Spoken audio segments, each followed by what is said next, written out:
Kehidupan berumah tangga tentu saja akan banyak menemui lika-likunya. Namun, jika tidak ditanggapi dengan bijak, bisa-bisa akan tercipta kejadian yang tidak diharapkan. Merasa kesal lantaran sang istri dilarang pindah rumah, pria asal Lubuk Linggau ini tega menganiaya mertuanya. Merasa bersalah, pria ini lantas menyerahkan diri ke polisi. Hambali, warga Kelurahan Jogoboyo RT 5 Kecamatan Lubuk Linggau Utara 2, Kota Lubuk Linggau, Sumatera Selatan diamankan polisi.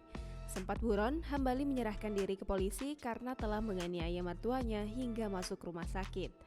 Atas perbuatannya, pria berusia 40 tahun ini harus merayakan lebaran di penjara setelah dijemput tim Gaspol Unit Reskrim Polsek Lubuk Linggau Barat dari Polresta Palembang pada Jumat 30 April 2021 lalu.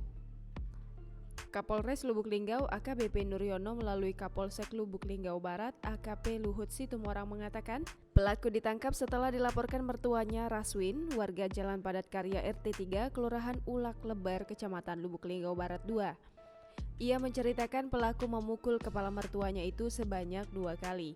Motifnya, pelaku diduga kesal dengan mertuanya karena melarang istrinya Robiatun diajak untuk pindah rumah. Kemudian penangkapan bermula saat Kanit Reskrim Aibtu Faisal mendapat informasi dari anggota Reskrim Unit Pidum Polrestabes Palembang bahwa ada laki-laki atas nama Hambali datang menyerahkan diri ke Polrestabes Palembang. Selanjutnya, Kanit Reskrim Aibtu Faisal dan Katim Gaspol Bribka Fitra Hadi langsung memberikan arahan agar segera melakukan penjemputan terhadap pelaku di Polrestabes Palembang.